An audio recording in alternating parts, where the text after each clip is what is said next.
the ones who moved in silence, whose deployments were swift and strategic. This was the biggest mobilization since the 1971 war. You must be better ready. वक्त आ गया है, हमने capabilities को effectively utilise करना है। नाजरीन, भारत ने एक बार फिर पाकिस्तान पर हमले की तैयारी और मंसूबाबंदी कर ली है। इस बार भारत फिजा से नहीं बल्कि पानी से पाकिस्तान पर हमला करेगा। फिजाई महाज पर होने वाली हजीमत और सुबकी के बाद अब इंडिया ने पानी के जरिए पाकिस्तान पर हमलावर होने का मंसूबा क्यों बनाया है और भारत समंदर के रास्ते हमला करके क्या अहदाफ अचीव करना चाहता है, इस पर आगे चलकर तफसीली डिस्कशन करेंगे। एक तरफ भारत अगर जारियत पर तुला हुआ है तो दूसरी तरफ चीन और पाकिस्तान मिलकर दिफा मजबूत से मजबूत तर कर रहे हैं। चीन से पाकिस्तान को ऐसा खतरनाक और मोहलक तरीन हथियार मिलने जा रहा है जो न सिर्फ कंट्रोल लाइन पर बल्कि जमीनी महाज और गन बोट्स पर नस्ब करके समुद्री महाज पर भी पाकिस्तान को दुश्मन पर बर्तरी दिलवा देगा। चीन ने पाकिस्तान को ऐसी जदीद और मोहलक मशीन गन देने का ऐलान किया है जो एक मिनट में सैकड़ों और हजारों नहीं बल्कि लाखों राउंड फायर कर सकती है।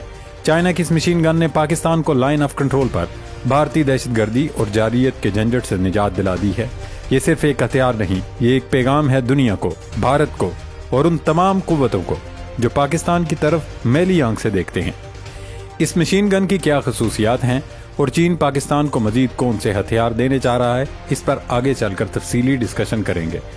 दुनिया में सुपर पावर्स का तवाज़ुन बदल रहा है। अमेरिका के बाद चीन ने खुद को नया सुपर पावर डिक्लेयर कर दिया है। मार्के हक में पाकिस्तान के हाथों भारत की तारीखी जिल्लत और रुसवाई के बाद अब चीन पाकिस्तान दोस्ती नए मोड़ में दाखिल हो चुकी है।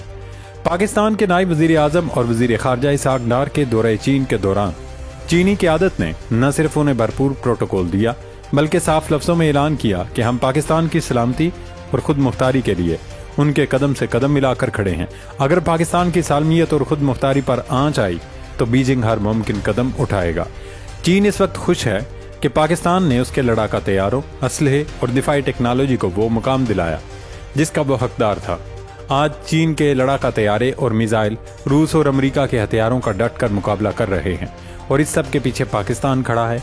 दूसरी तरफ हिंदुस्तान में इस वक्त खलबली मची हुई है। नरेंद्र मोदी पर इस्तीफे के लिए दबाव बढ़ता जा रहा है। भारतीय तैयारे गिरने के बाद फ्रांस से होने वाली राफेल डील का तनाज़े एक बार फिर खड़ा हो गया है। नाजरीन, सबसे पहले बात करते हैं चीन और पाकिस्तान की बेमिसाल और लाजवाल दोस्ती की। चीन पहलगाम वाक़े के बाद से मुसलसल पाकिस्तान के साथ कदम से कदम मिलाकर खड़ा रहा।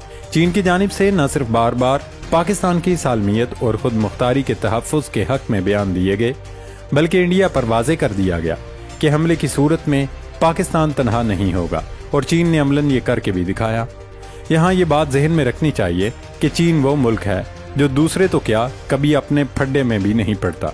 यही देख लें, चीन का ताइवान और हांगकांग के साथ अल्लाह वास्ते का बैर है लेकिन कभी इन दोनों मुल्कों से भी इसकी लड़ाई नहीं हुई।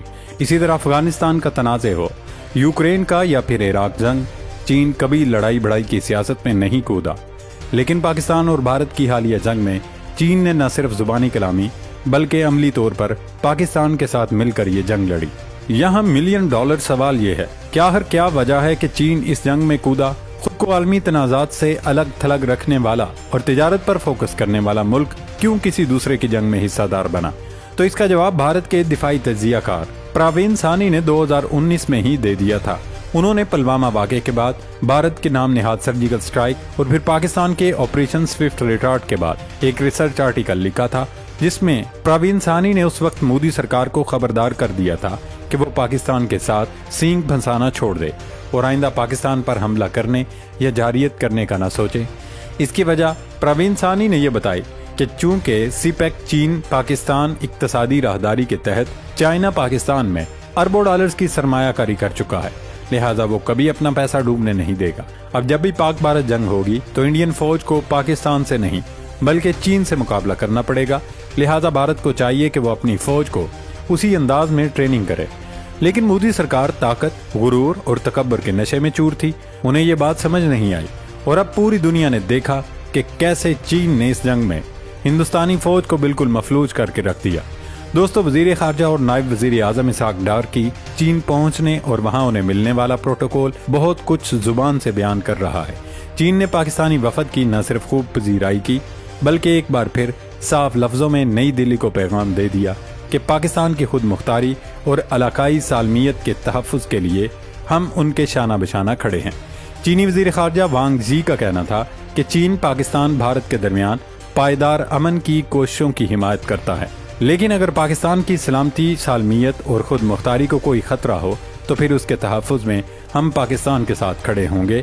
ایک طرف وزیر خارجہ اسحاق ڈار نے چین جا کر چینی قیادت سے اظہار تشکر کیا، تو وہیں چینی سفیر ایئر فورس کے ہیڈ کوارٹرز پہنچ گئے، جہاں انہوں نے چینی ساختہ ٹیکنالوجی کے مؤثر استعمال پر پاک فضائیہ کی پیشہ ورانہ مہارت کی تعریف کی۔ چینی سفیر جیونگ زیڈونگ نے air headquarter Islamabad میں air chief marshal Zaheer Ahmed Babar Sidhu سے ملاقات کی۔ چینی سفیر کی یہ ملاقات محض رسمی سفارتی اقدام نہیں بلکہ ایک مضبوط اسٹریٹجک پیغام بھی ہے، ایسے وقت میں جب خطے میں جیو پولیٹیکل تناؤ بڑھ رہا ہے، خاص طور پر بھارت کی جانب سے جارحانہ عزائم اور لائن آف کنٹرول پر مسلسل کشیدگی کے تناظر میں چین کا پاکستان کی فضائی صلاحیتوں کو سراہنا ایک معنی خیز اشارہ ہے۔ یہ نہ صرف دونوں ممالک کے درمیان دفاعی تعاون کی گہرائی کو ظاہر کرتا ہے بلکہ بھارت کے لیے بھی ایک الارمنگ صورتحال یا وارننگ ہے کہ خطے میں طاقت کے توازن کو یک طرفہ طور پر متاثر کرنا ممکن نہیں۔ ناظرین، اب ذکر کرتے ہیں بھارت کی تیاریوں کا۔ انڈیا نے پاکستان کے ہاتھوں شکست کے بعد اب سمندری محاذ کے ذریعے جارحیت کی پلاننگ کر لی ہے۔ انڈیا کا منصوبہ یہ ہے کہ وہ طیارہ بردار بحری جہاز INS وکرانت کو پاکستانی سرحد پر لا کھڑا کرے اور پھر وکرانت سے بھارتی طیارے اڑان بھر کر پاکستان کی معاشی شارک کراچی پورٹ تباہ کر دیں اور دوسرے اہم مقامات پر میزائل فائر کریں، لیکن آن پیپر یا کاغذوں میں تو یہ کافی آسان لگتا ہے، جبکہ حقیقت میں یہ انڈیا کے لیے کافی مشکل ہوگا، کیونکہ اس کے لیے بھارت کو INS وکرانت کو کھلے پانیوں میں لانا پڑے گا۔ جب بھارتی جہاز اپنی سمندری حدود سے باہر کھلے پانیوں میں آ جائے گا تو اسے شکار کرنا پاکستانی آبدوزوں اور گن بوٹس کے لیے انتہائی آسان ہوگا۔ دراصل انڈیا کو یہ ظام ہے کہ اس کے پاس وکرانت جیسا طیارہ بردار جہاز ہے، جبکہ پاکستان کے پاس کوئی طیارہ بردار جہاز نہیں ہے، لہذا پاکستان کیسے ہم پر حملہ کر سکے گا؟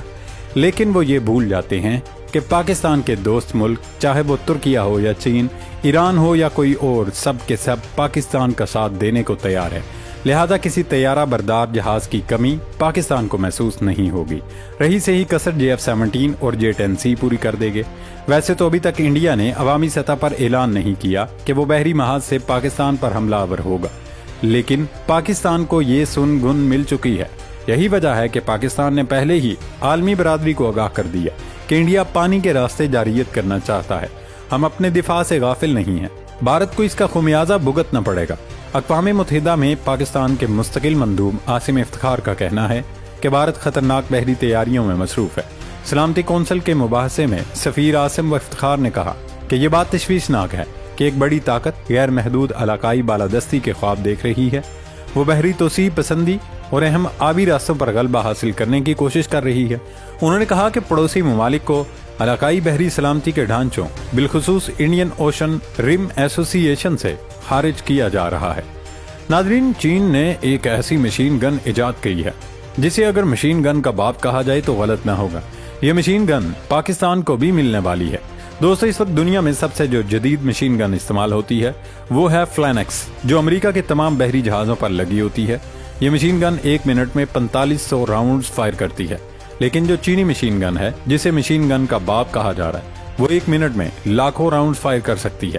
اس مشین گن میں 5 بیرل ہوتے ہیں اور ہر بیرل 4500 راؤنڈز فی منٹ نکالتا ہے، یعنی 1 منٹ میں یہ مشین گن تقریباً 2.25 لاکھ راؤنڈز فائر کر سکتی ہے۔ یہ گن نینو سیکنڈ میں متحرک ہو جاتی ہے۔ اس کا ٹریگر الیکٹرانک ہے، اسے چلانے کے لیے کسی انسان کی ضرورت نہیں ہوتی کہ وہ فائر کرے۔ اس کی رفتار آواز کی رفتار سے 7 گنا زیادہ۔ یہ ہائپرسونک میزائل جو آواز سے 5 گنا تیز ہوتے ہیں، ان کو نشانہ بنانے کے لیے تیار کی گئی ہے۔ اگر اس مشین گن کو پاکستان کی سرحدوں پر لگا دیا جائے تو کوئی رافیل یا امریکی F-35 براہموس یا اسکیل میزائل بھی اس سے نہیں بچ سکے گا۔ اب اگر اس مشین گن کو کسی گن بوٹ میں نصب کر کے کھلے سمندر میں بھیج دیا جائے تو وہ بھارت کی وکرانت اور اس پر کھڑے رافیل طیاروں کا کیا حال کرے گی، یہ کوئی بھی عقل مند شخص خود اچھے سے اندازہ لگا سکتا ہے۔ اسے انسانی تاریخ کا سب سے خطرناک ہتھیار قرار دیا جا رہا ہے۔ اب ہم آتے ہیں اس طرف کہ یہ ٹیکنالوجی چائنا پاکستان کو کب منتقل کرے گا۔ تو چین خود یہ کہہ چکا ہے کہ آپ کی سالمیت اور حفاظت کو یقینی بنانا بیجنگ کی ذمہ داری ہے، لہذا چین کی ہر ایسی ٹیکنالوجی جو پاکستان کے لیے مددگار ہے، پاکستان کو ضرور دی جائے گی۔ लिहाजा उम्मीद यही है कि अगले चंद माह में ये मशीन गन पाकिस्तान भेज दी जाएगी और फिर जैसे ही इसे लाइन ऑफ कंट्रोल या समुद्री सरहद पर नस्ब किया जाएगा तो पाकिस्तान बैरूनी दुश्मनों की दरअंदाजी और बिला इश्तियाल गोराबारी के झंझट से आज़ाद हो जाएगा। नाजरीन, जनूबी एशिया का ताकत का तवाज़न तेज़ी से बदल रहा है। भारत की रिवायती बरतरी का ख्वाब अब माजी की दास्तान बनता जा रहा है। आज पाकिस्तान सिर्फ एक एटमी कुव्वत नहीं बल्कि एक जदीद, हम आहंग और बाइतमाद दिफाई स्ट्रेटजी का हामिल मुल्क बन चुका है और इसमें सबसे अहम किरदार अदा कर रहा है पाकिस्तान का काबिल भरोसा इत्तेहादी चीन का पाकिस्तान को जदीद तरीन हथियारों की फराहमी और खुलकर इसकी खुद मुख्तारी के साथ खड़ा होना महज दिफाई तावन नहीं बल्कि एक नई आलमी हकीकत का ऐलान है। ये इस बात का इजहार है कि अब पाकिस्तान पर हमला करना किसी एक मुल्क से नहीं बल्कि एक मजबूत इत्तेहाद से टक्कर लेने के मुतरादिफ है। जिस जंग को भारत शायद महज एक सर्जिकल स्ट्राइक समझता था वो अब चीन की मुआशी और दिफाई लाइन को क्रॉस करने के मुतरादिफ बन चुकी है। आखिर में इंडिया के लिए पैगाम है कि वो समुद्री महाज पर जारियत करने से पहले अच्छी तरह सोच ले, क्योंकि अब की बार सिर्फ दिफा नहीं होगा बल्कि ये हिसाब चुकाने और हिसाब बराबर करने की तैयारी है।